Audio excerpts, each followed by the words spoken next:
I'm doing this because I cannot be the only person. So someone else needs to know that they ain't alone.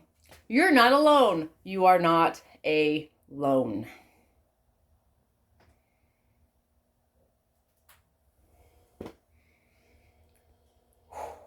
I am going to give myself the credit I freaking deserve.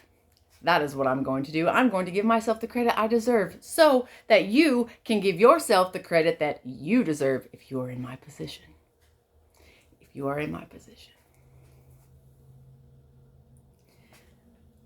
I understand so many things about life. So I can understand that someone was under the influence of a substance, whether it be pharmaceutical, recreational, alcoholic, whatever.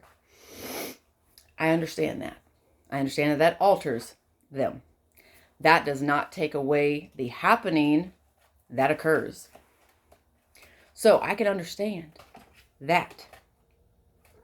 While, yes, technically still married,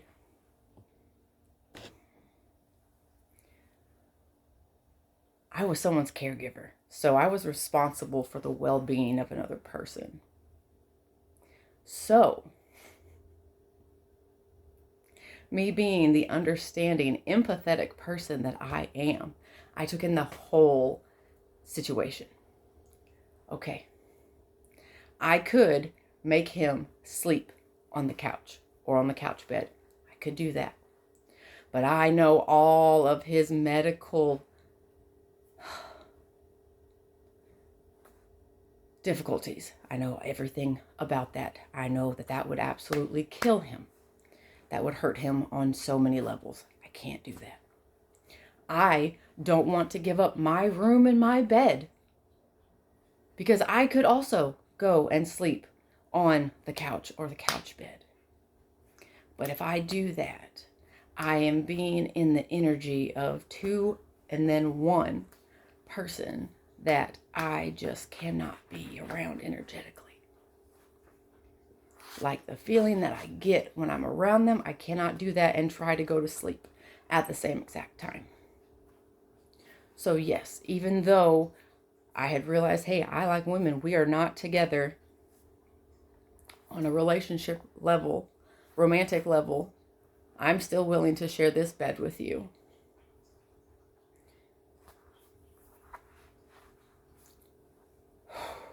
I was responsible for him.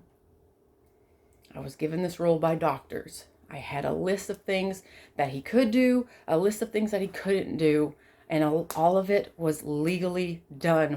It was notarized. It was the whole 9 yards. Like I was his caregiver. And because of that, there was one point where he was on a sleeping medication. Now, we didn't find out until after the fact that this was a side effect, or at least I didn't know. That caused his body to physically assault my body. Well, sexually. So whereas I understand he was under the influence, it wasn't the first time that it had happened with him being under the influence of something.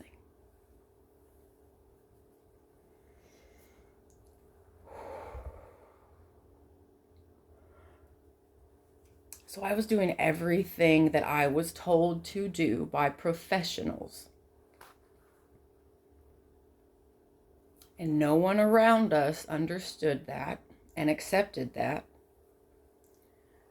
because he couldn't even accept that himself. He fought me tooth and nail on so many things. So yes, where it looked like I was being bossy and controlling, I was doing what the doctors had told me to do. I still have that paperwork.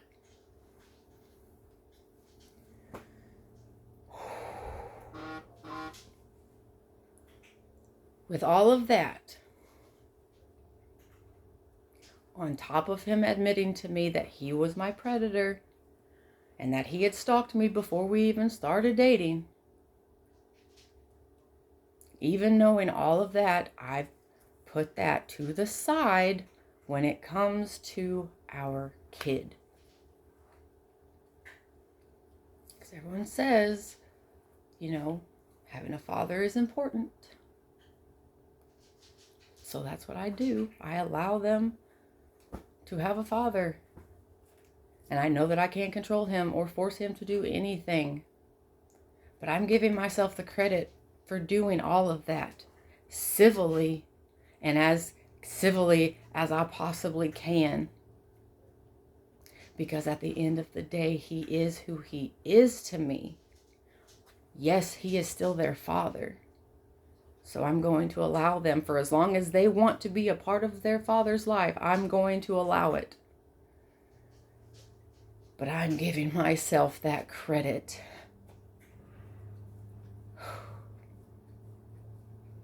For having to face my abuser on a very consistent basis.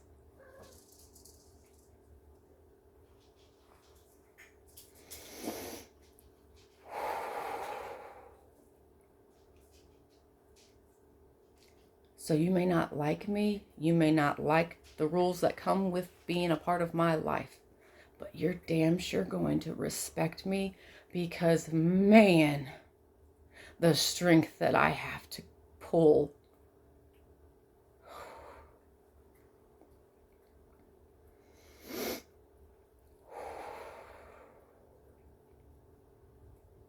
I have earned respect, if nothing else, because that is the life that I live. I have to knowingly send my kid there. I have to willingly interact with this person.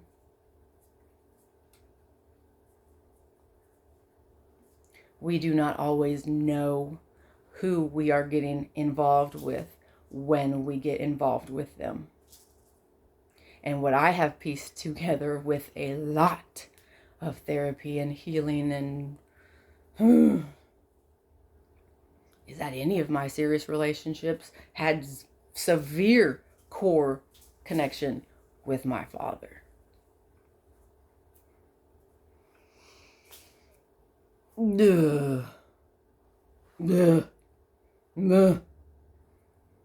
You have to stop telling yourself, I'm not going to be like my parents, because the more you speak that, the more you're speaking it into existence, and you will be it.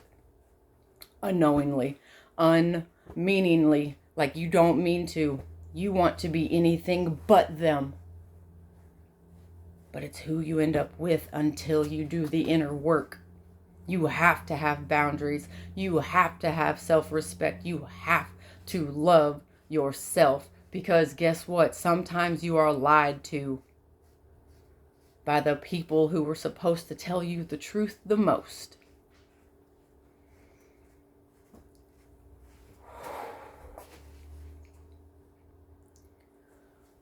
Ugh, this. Ugh.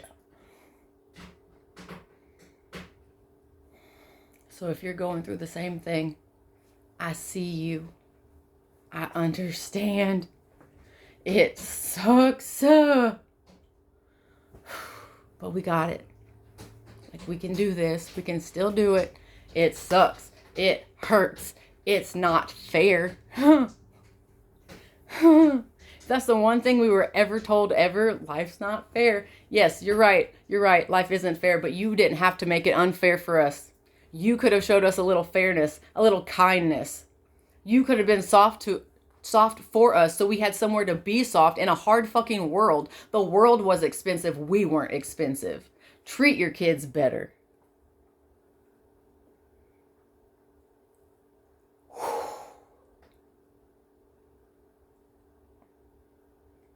This parent wound is so hard because it was entangled in my relationship, which is entangled it with my kid. And I wish I could save my kid from all of the injustice, but I can't. I can't. So I just do what I can when I can. I wish my mother would have been this strong. Because then I could have chose for myself. If she had just left. She had so many people offer help. And if she would have just left, I could have chose for myself if I wanted to be around him or not. It wouldn't have been forced on me.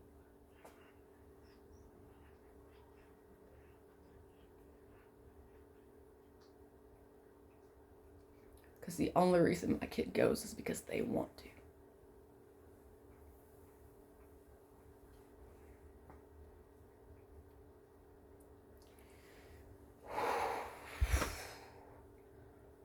Told you ain't getting my tears. Ooh. I'll let the pain and the emotion out, but you ain't getting my fucking tears. Mm-mm.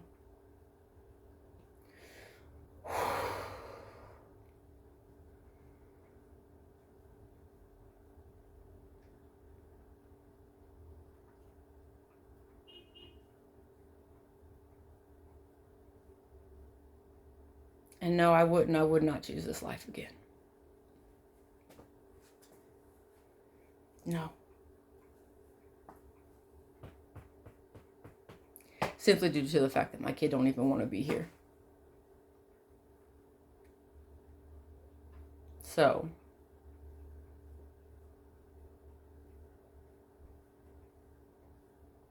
just make sure they stay alive. Just make sure they stay alive at this point.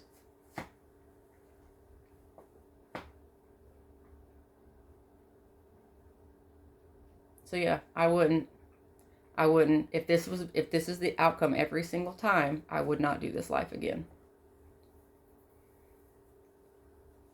Now, if everything turned around and things got better and changed and were different on certain levels, sure, I'd do it again. But not if it is like this.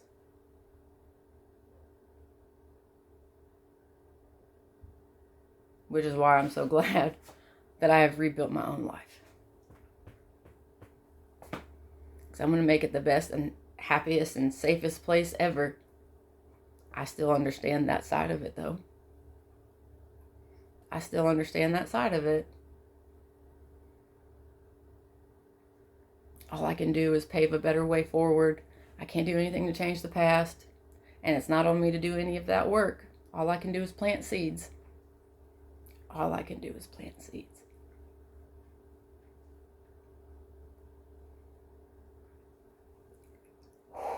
And I've done it. Oh, I did it.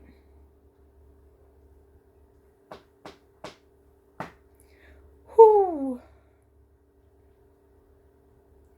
When you want a different life, you really have to let go of the old one.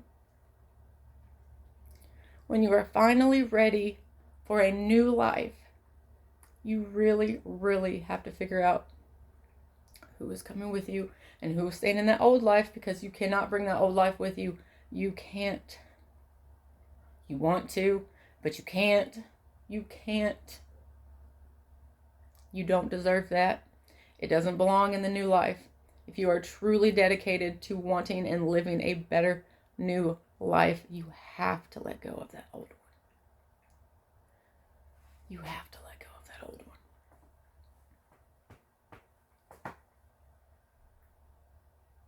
So am I alone in this, or are you here too? Because if you are, I see you. And you're doing a great job. I'm so proud of you. You've come so far. Take a moment to give yourself that credit. You have come so far. I love you. You're doing a great job.